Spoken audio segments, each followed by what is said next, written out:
Okay yun, magandang umaga mga ka-ranger. So nandito naman tayo nga sa Estero de Balete, no? So update tayo dito. Tagal-tagal na tayo hindi nakapag-update dito. At syempre, bago natin ipapakita yung Estero de Balete natin, so lalapag muna tayo ng nakakamiss na malupitang intro.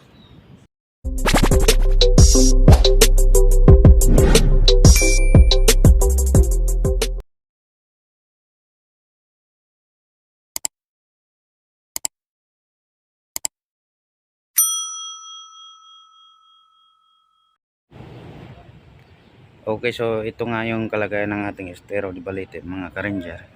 Ayan, so napakalinis at mataas yung tubig, no? So sa darating na Miyerkules, so maganda-ganda ang bakbakan natin dito sa Estero de Profesor kasi kung ganito mataas ang tubig, so maganda rin ang pagtatrabaho kasi mataas yung tubig. Yan. Okay, so medyo munti yung gawin natin at tinarbisan na natin to. Ayan yung mga tinanim natin papaya, so nabubuhay na rin sila. At syempre punta tayo dito sa papunta tayong trash trap kung saan doon tayo lagi dati nagkukuha ng mga basura. Titingnan natin kung may mga basura doon. Okay, tingnan naman, napakataas ng tubig. At yan, malapit na sa last flooring ng ating mini pantalan, no?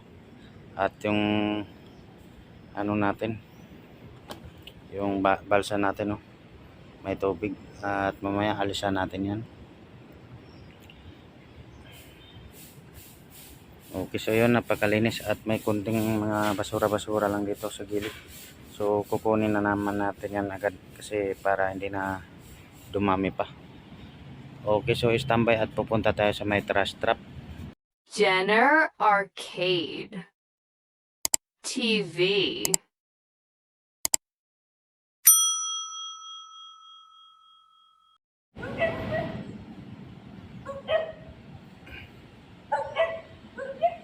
Okay, so mga ka-ranger, dito lang tayo sa may trash trap, no? Ayan. So may naglilinis sa taas ng trash trap. So MMD po yan. At yan ay tropa din natin yan. Ayan, so malinis. At may mga bahay-bahay, no? So para malinis na po talaga yung Estero de Balete dahil sa pangangalaga natin, dahil wala na po nagtatapon dito ng basura, no? So hindi tulad dati nung wala pa tayo, wala pang Estero Ranger na nangangasiwa dito. So ako po yung nangangasiwa ng Estero de Balete, no? Ako po yung nagme-maintenance dito. Dalawa kami ng kasama ko, no? So yan, nananatili naman pong malinis at good news po ito dahil na-appreciate ng mga nagtatapon ng basura na maganda ilog pagka walang basura. Kaya napakagandang balita ito sa ating Estero de Balete. So pag natapos naman yung paglilinis ng Estero de Profesor, pag naalis na yung mga water hyacinth at saka yung mga talahib doon, so may maintenance na rin po yun. Mayroon pong magiging maintenance doon, so yung mga naka-area po doon banda para hindi na po mauulit yung mga ganong sitwasyon, no? Yan, so asahan nyo po pag ganitong mataas ang tubig, asahan nyo po na maganda-ganda ang labanan. Bung subukan, masisira ang buhay mo. Okay, so ipapakita nga pala natin yung yung binigay sa atin na pananim na saging ng ating ka-ranger Henry Kaigoy, no? So yan, pakiyakap nyo rin po si Henry Kaigoy at pakisubscribe sa kanyang channel, no? Ayan po, ang laki na po ng saging. at siguro malapit na magbunga at marami na rin po siyang anak, no? Marami na rin po siyang anak, kaya sigurado magbubunga na yan, baka next month or susunod pang buwan, hindi natin alam.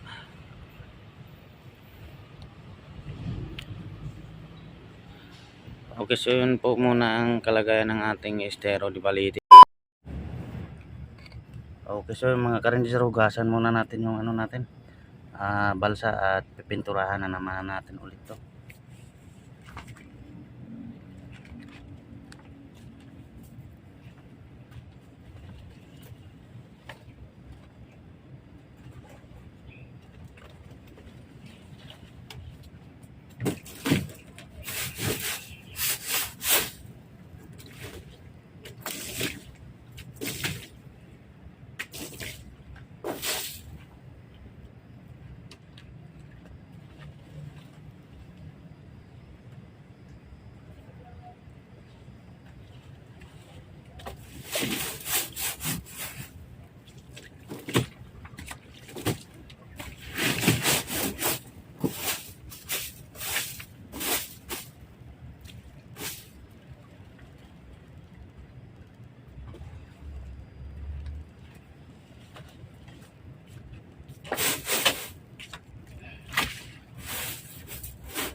Okay, so yun, narilinis na natin mga ka-ranger, at syempre papatuyuin natin yan, at saka natin to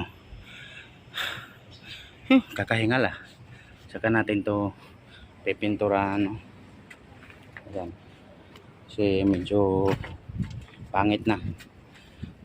At syempre kung nakikita nyo yung mga butas-butas na yan, so lagyan natin ng ano yan, Volcasil na lang siguro, or epoxy kung mayroon tayo epoxy. Pero Volcasil, ito banda na yan is marami tulo niyan. Ayan.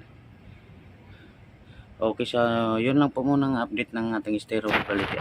Yan lang po muna yung gawa natin.